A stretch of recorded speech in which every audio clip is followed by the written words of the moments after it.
Didn't I share your pain? Didn't I wipe away your tears? Wasn't I sheltered from your rain? Wasn't I there for you? Wasn't I always true? Didn't you know that I'd be with you night and day? Listen, didn't I know your fears? Didn't I share your pain? Didn't I wipe away your tears? Wasn't I sheltered from your rain? Wasn't I there for you? Wasn't I always true? Didn't you know that I'd be with you all the way? Amen? Amen. We have a saying that goes like this. I say God is great. You say all the time. I say all the time. You say God is great. Try that. God is great. All the time. And all the time, God is great. As we gather this afternoon, I try not to preach too long. They said, Father, please don't preach for an hour. And I told Father Ashman when we came in, I said that they already helped me out because they told the story of Bakhita. Amen, Father? Amen. Amen. And so what I'd like for us to do is reflect on what does this day mean. And not only honoring Bakhita, but honoring men and women who suffer and are still able to proclaim freedom and still able to live for others. And as we're in Black History Month and we're celebrating Bakhita, I'm reminded of some others. There are a number of African American and actually Haitian African Americans who are preparing for sainthood. People like Mother Elizabeth Lange, the founder of the Oblate Sisters of Mary, Immaculate, or Pierre Toussaint, or Henri Delille, or Father Augustus Tolton and Sister Thea Bowman. As I reflect on Bakhita, I know that God truly accompanies his people even in the midst of their suffering and even when they don't know it. Somebody say amen. Amen.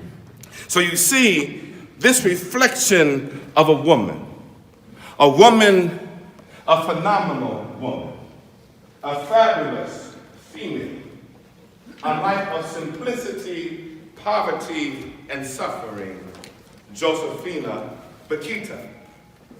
She is a spiritual warrior of great strength. And we find in her a reminder that we are all called to be vessels that God uses, even when we're broken, even if we're crackpots. I'm not going to tell the story, but I just briefly was reminded of a monk who took 2 buckets back and forth to the river. And one bucket was cracked, and the bucket that was cracked thought it was worthless. And so one day he said to the monk, he said, "Why do you carry me each way? I can't bring back a full bucket of water." And he turned to him and said, "Look at the path of flowers that have grown.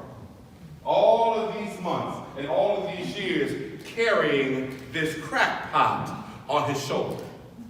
So no matter how broken, no matter how hurt, no matter how harmed, no matter injustice we have lived through and experienced, and you ought to be able to say amen. Amen. No, they don't mean it. They don't.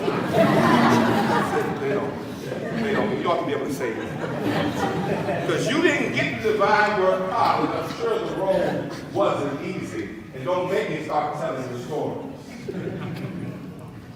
Whether you came to the United States by boat, that was not an easy journey. There was some suffering there. Amen. Amen.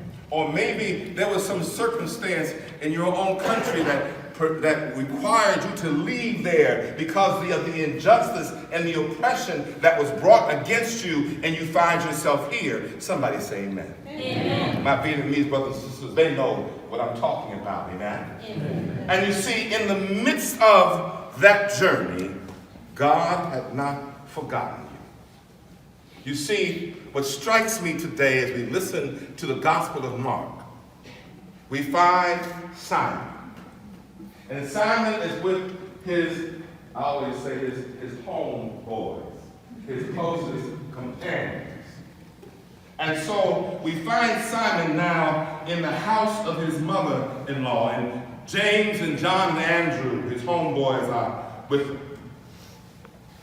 And the mother-in-law is laying ill, sick with a fever.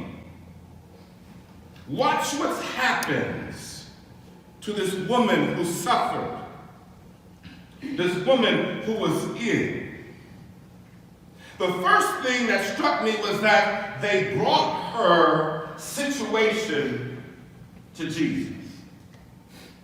So I want you to turn to your neighbor and tell your neighbor, neighbor, oh, neighbor. Oh, neighbor. Take it to Jesus. Take it to Jesus. You see, the suffering of this woman, they knew the only one that could handle it was Jesus. Now, I don't know how some of you are when you find yourselves either sick, down, tired, or wore out. You don't want to be bothered. Somebody say amen. Amen. You know, you're tired, you're sick. I saw one little brother walk into the chapel there. I hadn't seen him all weekend. He said, Father, I've been sick. But look what happens. After the encounter with Jesus, and Jesus grasped her by the hand and he helped her up, she immediately served him. She immediately waited on him. She didn't sit back and say, okay, baby, now just hold on just a moment. Now y'all help yourself, and I'll be along there sometime later. She got up and she helped him, and she served him, because the fever had left her. You see, and then that evening they came and they were bringing folks possessed by demons, and they were coming to the door and they were bringing them to Jesus because they sought healing. One thing that Bakhita said, she said that the suffering caused by illness is more notorious than any self-inflicted mortification. She said, be good, love the Lord, and pray for those who do not know him. What a grace it is to know God. Amen? Amen. And so they were bringing them. People who were ill, people who were broken, people who were sick, they were bringing them to Jesus. But what happens? Rising early in the morning, Jesus gets up and goes off to a deserted place alone to pray. And so what we learn is that when we are called to move from prayer to power and back again, from prayer to power and back again. Because where was Jesus in the beginning of our gospel? He was where? He was leaving where? The synagogue. What was the synagogue? The synagogue was the place of prayer. And now he's acting in power. He's acting with God's grace. He's healing and bringing forth the best in others in their wholeness to serve. And after he's been used to heal, what does he do? He goes to a deserted place and he... What's that tell us, church? Divine Word College. I feel like I'm back there preaching in the parish. That we, like Jesus, are called to bring forth healing. We're also called to be men and women of prayer. You see, there are people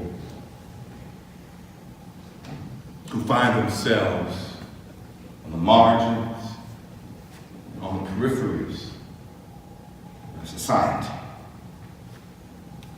And I hear resounding so much the words of Pope Francis, that we're called to be a church of the poor. And actually, I need to thank Father Ashman.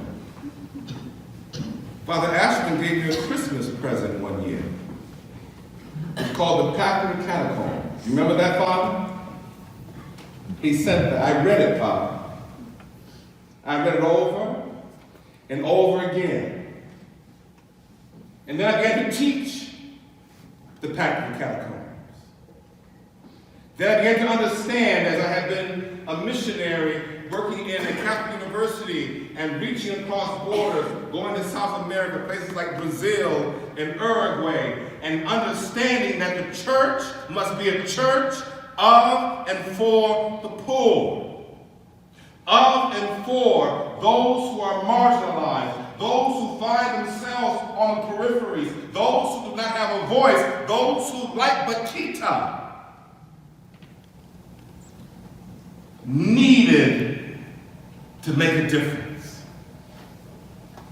The thing that struck me about the life of Bakhita, two things.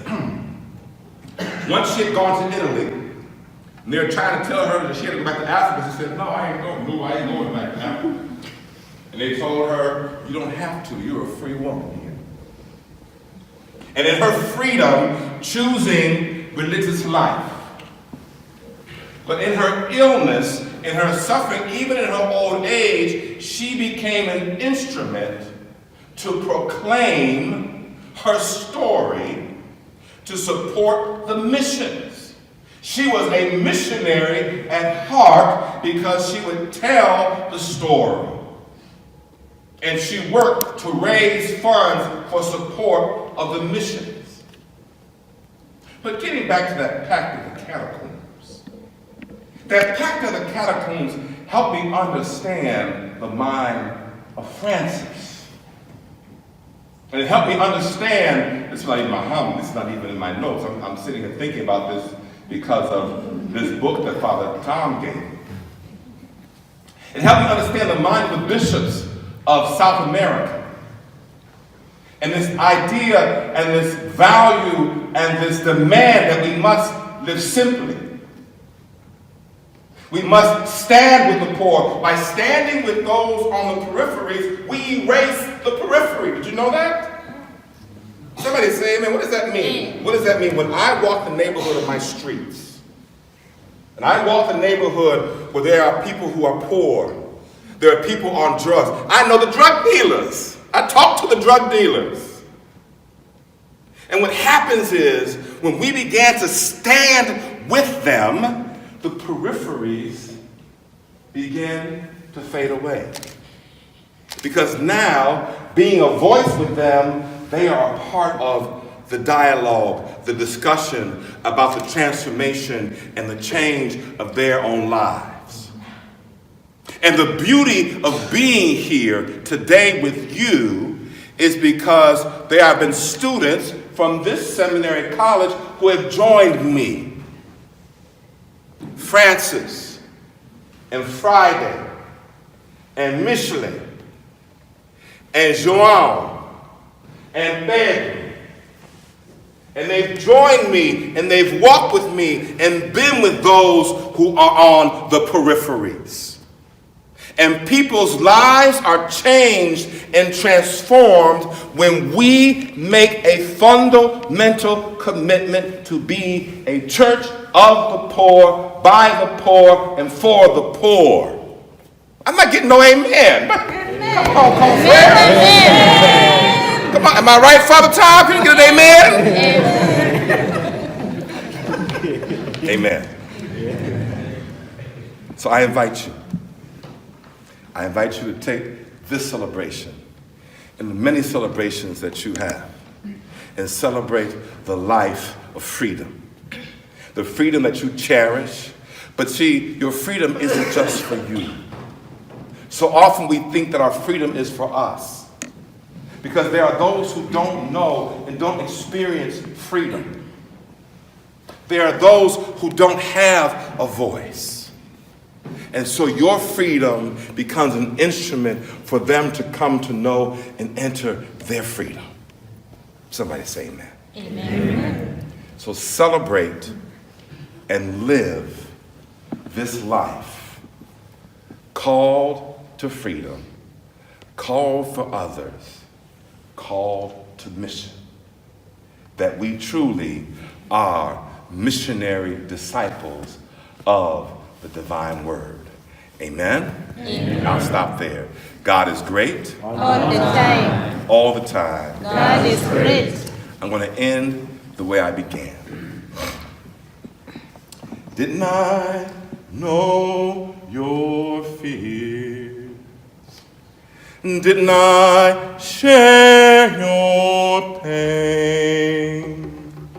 Didn't I wipe away your tears? Wasn't I shelter from your rain? Wasn't I there for you? Wasn't I always true? Didn't you know that I'd be with you night and day? Listen, didn't I know your fears? Didn't I share your pain? Didn't I wipe away your tears? Wasn't I shelter from your rain? Wasn't I there for you? Wasn't I always true? Didn't you know that I'd be with you all the way? Amen.